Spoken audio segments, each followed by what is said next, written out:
জাতীয় দলের ক্যাম্পে দারুণ আমেজ, যুবারা জিতে নিয়েছে সাফের ট্রফি। এই খবরে বাংলাদেশ দলে আনন্দের সুবাতাস। হৃদয় জামালদের ভুটান যাত্রার আগে শেষ অনুশীলন। বৃহস্পতিবার একটি প্রস্তুতি ম্যাচ হবে এই কিংস এরেনায়। ফিফা প্রীতি ম্যাচ খেলতে দেশ ছাড়ার আগে যুবা ফুটবলারদের এই অর্জন দলকে দিচ্ছে বাড়তি অনুপ্রেরণা।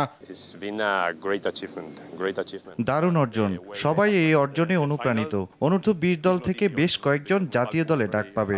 আমি এই ফুটবলারদের নিয়ে আশাবাদী। ন্যাশনাল টিম সবসময় একটা ইন্সপিরেশন থাকবে, and they will always be an inspiration. Of course, যখন আন্ডার 18, 19, 20 যখন ওরা একটা ট্রফি পায়, it will be an inspiration মানে পুরো country, not only for us but for everyone. এদিকে যুবাদের এমন অর্জনে বাংলাদেশের ফুটবলের নতুন দিগন্তের সূচনা হবার সম্ভাবনা দেখছেন ফুটবল সংশ্লিষ্টরা। আমাদের এখান থেকে শুরু হোক, আমাদের শুরুটা এখান থেকে হোক। যে আন্ডার-20 চ্যাম্পিয়ন হলাম, আমাদের সামনে আরও খেলা আছে। আমাদের আগামী মাসেই আমাদের ভুটানের সাথে আমরা খেলবো।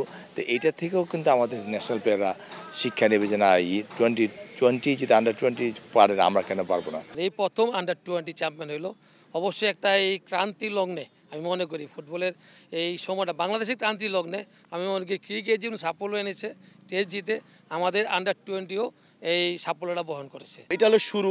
সবসময় জুনিয়ররা যদি ভালো করে, সিনিয়ররা তখন ওখান থেকে আরও উৎসাহিত হয় এবং তাদের উপর একটা দায়িত্ব বর্তায়, যারা আরও বেশি এটা রেসপন্সিবিলিটি নিয়ে কাজ করতে পারে। মাহফুজুল ইসলাম, RTV, ঢাকা।